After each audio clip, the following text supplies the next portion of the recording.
নমস্কার, দীপান্বিতার সারাদিন ইউটিউব চ্যানেলে নতুন একটি ভিডিওতে সবাইকে জানাই স্বাগত। আজ সোমবার, শরীরটা একটু অসুস্থ থাকার কারণে যাবো কি যাবো না সত্যিই বুঝতে পারছিলাম না। তার মধ্যে ফোন করে ট্রেনের বন্ধু কৃষ্ণাদীপ, যেহেতু তাড়াতাড়ি বেরিয়ে আয়, হাসনাবাদে ট্রেন ছেড়ে দিয়েছে। যাই হোক, খুব অগোছালো অবস্থাতেই বেরোলাম আজ। বেরিয়ে প্রচণ্ড বৃষ্টি, সত্যিই ভালো লাগছিল না যেতে। আর শিয়ালদা স্টেশনে গেলাম সংযুক্তাদি, আমি, প্রীতি আর কৃষ্ণাদি।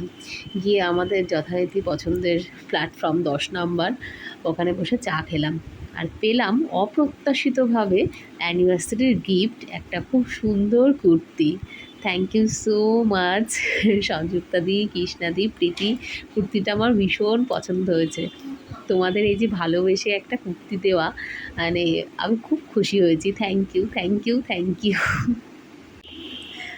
তারপর আমি আর প্রীতি একটু পরে চা খেয়ে যখন বাস স্ট্যান্ডে গেছি, তারপর কিছুক্ষণ পরেই দেখি ট্রেনের আরেকটা বন্ধু রিয়া দাঁড়িয়ে আছে। রিয়ার অসুস্থতা থাকার কারণে অনেক দিন ধরেই বারাসাত লোকালে আসতে পারছিল না। তারপর রিয়ার সঙ্গে দেখা হলো, প্রচুর গল্প করতে করতে অফিস চলে গেলাম।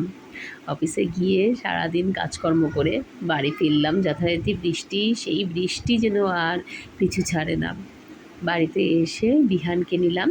বিহান বাড়িতে আসার পরেই মাঝে মাঝে খুব গান শুনতে যাই।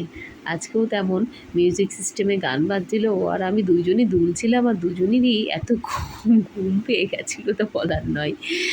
যাই হোক, এই নানান কাণ্ড কারখানার মধ্যে দিয়ে সোমবারটা কেটে গেল।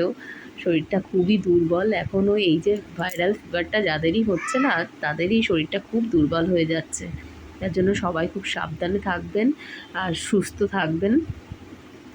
আগামীকাল আবার একটা নতুন ভিডিওতে সবার সঙ্গে দেখা হবে। প্লিজ একটি লাইক, শেয়ার আর সাবস্ক্রাইব করে পাশে থাকবেন। ধন্যবাদ।